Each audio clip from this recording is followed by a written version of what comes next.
اے بابری مسجد ہمیں معاف کر دینا، اس لیے کہ ہم اپنی فجر کی نماز کی حفاظت نہیں کر سکے، ہم تجھ سے کہاں تیری حفاظت کہاں کریں گے؟ اے بابری مسجد ہمیں معاف کر دینا، ہمارے محلے کی مسجدوں سے نکلنے والی اذانوں کا احترام نہیں کر سکے، گانا بجتا رہا،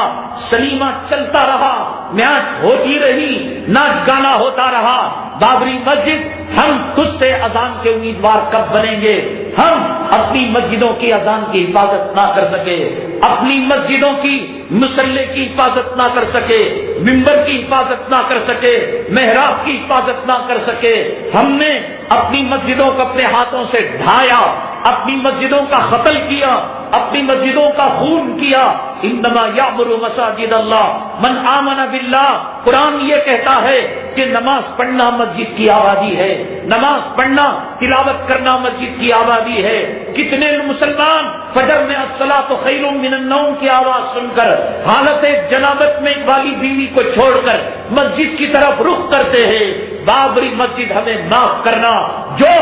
مسلمان اپنے محلے کی فجر کی 2 رکعت سے صبح کو مسجد کو آباد نہ کر سکا، وہ ایودھیا کی طرف آئے گا، وہ فیض آباد کی طرف آئے گا، وہ اجودھیا کی طرف آئے گا، وہ ممبر و محراب سے نجاست کی چیزوں کو ہٹائے گا، وہ وہاں کے ممبروں سے، وہاں کے میناروں سے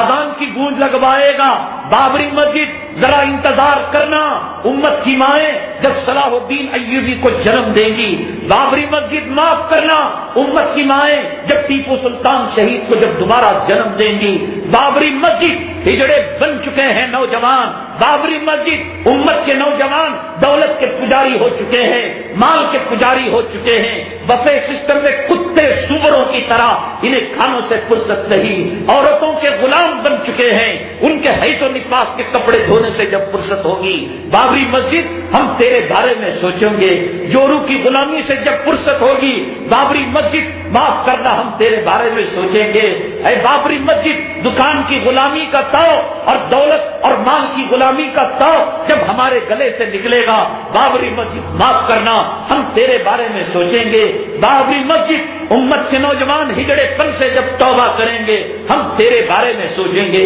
بابری مسجد جب امت کے نوجوانوں میں خالد بن ولید کی شجاعت پیدا ہوگی، ہم تیرے بارے میں سوچیں گے، تب تک ہمیں معاف کرنا۔ بابری مسجد ہمیں محمد بن قاسم اور محمود غزنوی کے استاد اوصاف والے نوجوان جب تک ہماری مائیں اپنے کوکھ سے جنم نہیں دے گی، تب تک ہمیں معاف کرنا۔ تو خدا کی عدالت میں کھڑی ہوئی ہے، ہمیں معلوم ہے کہ تو اپنے خون کے آنسو رو رہی ہے، تو ماتم کر رہی ہے۔ ہمارے گھر میں کتا پیشاب کر دے، ہمارے گھر میں سور پاخانہ کر دے، ہمارے گھر میں جانور گندگی کر دے، ہم اپنے گھر کو پاک کرنے کی کوشش کرتے ہیں۔ بابری مسجد پاک کرنا کہ شرک کی نجاست سے تو آلود ہو چکی ہے، کفر کی گندگی سے تو آلود ہو چکی ہے۔ تو خدا سے دعا کرنا ہمارے ہاتھوں میں وہ طاقت دے، ہمارے ہاتھوں میں وہ قوت دے، جو خالد بن ولید کی طاقت، جو عمر بن الخطاب کی طاقت، جو حضرت ٹیپو سلطان کی طاقت، حضرت محمود غزنوی کی طاقت، حضرت محمد بن قاسم کی شجاعت کے جذبے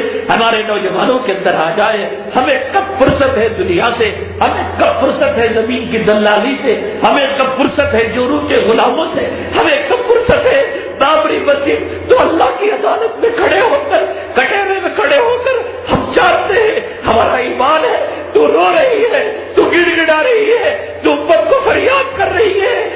کوئی جو مجھے نجاست سے پاک کرے، ہے کوئی جو مجھے گندگی سے پاک کرے۔ تو قرآن کی آیت پڑھ رہی ہے، انما المشرکون نجس فلا یقربوا المسجد الحرام بعد عامهم ھذا، کہ مشرک ناپاک ہوتا ہے، آج کے بعد وہ پاک جگہ کے اندر نہ آئے۔ بابری مسجد ہمیں پتا ہے کہ تو فریاد کر رہی ہے، انتہینا بیتیا للطائفین والعاکفین والرکع السجود، کہ ابراہیم اور اسماعیل علیہ السلام نے کعبے کو جب تعمیر کیا یہ دعا کی تھی، اور اللہ تعالیٰ نے ان سے کہا تھا کہ ان کو تم پاک رکھنا، صاف رکھنا، اے مولا ہمیں معاف کر دینا۔ ہم جورو کے پیچھے پڑ گئے، ہم دولت کے پیچھے پڑ گئے، ہم روپے روپیوں کے پیچھے پڑ گئے، ہم پیسوں کے پیچھے پڑ گئے، ہم سلطنت کے پیچھے پڑ گئے، ہم سیاسی کتوں کی ہڈیوں کے پیچھے پڑ گئے. ہمیں دنیا عزیز ہے، ہمیں جوڑوں کا حفظ و حفاظ عزیز ہے، ہمیں بچوں کے حقیق اور بچوں کا پیشاب پاخانہ عزیز ہے. وہ بابری مسجد کے میناروں کا رونا،